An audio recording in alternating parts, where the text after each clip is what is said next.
Hi, I'm Dory from Prairie Scraps, and I know I haven't done a video for a while. I did a couple weeks ago just to kind of update on our foster care situation.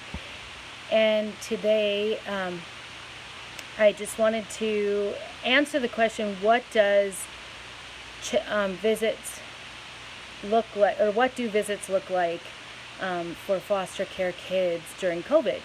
So everything has been super weird. I have to say that for the most part, we've been doing video visits. Sorry, I'm on the floor so I can kind of show you my setup and what I do. But we've been doing video visits ever since COVID started. Our state, actually started a lot later than most states as far as shutting everything down. So the department, I think it was April when they shut down. So when they shut down, then they switched to doing Zoom visits. Actually, they wanted us to first do FaceTime, but we have a unique situation where we're not actually in contact without supervision with the parents. So having that meant they would need to have my phone number. So I'd just rather not keep it at that right now. I'd rather keep that private for now until they're free to do in-person visits without any supervision. So anyway, that's a whole nother subject. So anyway, we've been doing video visits. So April, she would have been November, December, January, February. So 4 or 5 months old when we started doing video visits, which if you can imagine, she was at first just laying there. She wasn't doing anything, but they had to have visits and talk to her. It was really hard on both the parents and me. I would spend the time beforehand getting her ready, getting her fed, getting her diaper clean, all that kind of stuff. And then let me show you my setup. This is what I used. I would just put the iPad on the floor and I put her underneath that so they could watch her play. Somehow I've lost all the upper toys. She loves those toys. She still sucks on them. So anyway, that's what I used during video visits with an infant because she really wasn't doing a whole lot. Once in a while, maybe once a week, and we did those video visits at first 3 days a week, and then they increased to doing it 5 days a week. So every single morning at 10 a.m. we record a video with the parents for them to see their child. And trust me, it's been a bumpy road for everybody. I feel really bad for the parents, especially when we first started. Now she's getting around. So this is what I do. You can see I put my iPad up here with the Zoom on there, and then we connect, and I have to prop it with a chair just to get the right angle, and I end up moving it around. I sit here right next to her, and then I set her right here, and I surround her with toys.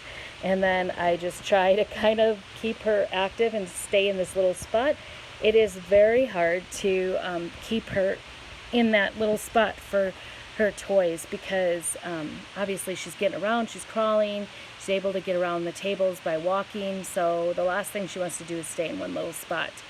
So right now, we've gone back to 1 day a week, visiting in person at the department. The parents have to go through all the precautions. They get checked to make sure they haven't been exposed to COVID, and they have to have their temperature taken, answer all the questions that you answer when you go into the clinic, and they are required to wear masks, and I'm pretty sure gloves as well. They are not allowed to kiss her or take the mask off, and they've been told that if they do, the visit will be over immediately. So once a week she does that on Wednesdays. Monday, Tuesday, Thursday, and Friday at 10 a.m. I still get everything set up. I just got off with her, and today went actually pretty good. She sat and played with her new electronic doggy toy. Funny thing, the toy that she really likes is one of these electronic books.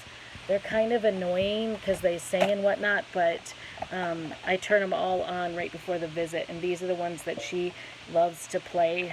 This one's a goodnight one. I'm not sure why they do electronic goodnight books, but anyway, this is her favorite one. And then we just got this one because, as you can see, they sing and they do all kinds of things, lights, they can move things, and that's her favorite thing. It drives us all insane, but that is her favorite thing.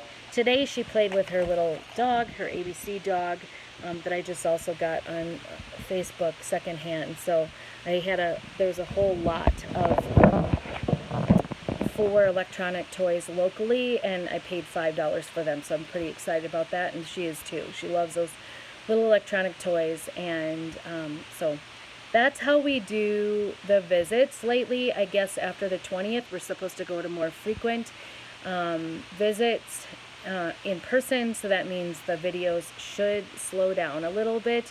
They definitely are not easy things to do, especially because the parents are still not allowed to have unsupervised visits. So, but they're working on that. So, hopefully they'll be having more and more in-person visits, and we can discontinue the video visits. I know it's been very frustrating for them. I know it's super hard for me. I sit on the floor. I kind of, try to get her around. Sorry, I'm having a bad hair day. I just got out of the shower. I try to keep her busy. I try to keep her in the video. Sometimes she goes out. She knows how to go up to the iPad and get the screen turned off very quickly. So she does that usually a couple of times during a visit. So none of this is easy, but at least I know at first the parents would get frustrated and hang up right away, which was even more frustrating for me because I did all this stuff to get her ready, and then the parents would be like, forget it, she's not doing anything. Definitely if she starts crying, they hang up. A couple of times we've been able to encourage the parents to kind of like, if the more you talk to your child, the more they're going to know you when this is all said and done. So unfortunately, she's landing right now. She's 8 months old. She's landing in that time period where stranger danger thing. Like, she only wants to be with the people she knows. So she doesn't necessarily want to be passed around to anybody else. So that's been kind of hard. I don't know exactly how visits go, but I know that she's been exhausted and stressed when she comes back from in-person visits. But like I said, it is increasing, and that's a part of life. So anyway, that's how we do video visits for an infant during COVID. Go ahead and like and share this video below. Make any comments if you have any questions about how foster care during COVID is going. I would love to answer them, and I'm looking for more topics. So thanks for joining me. We'll see you soon.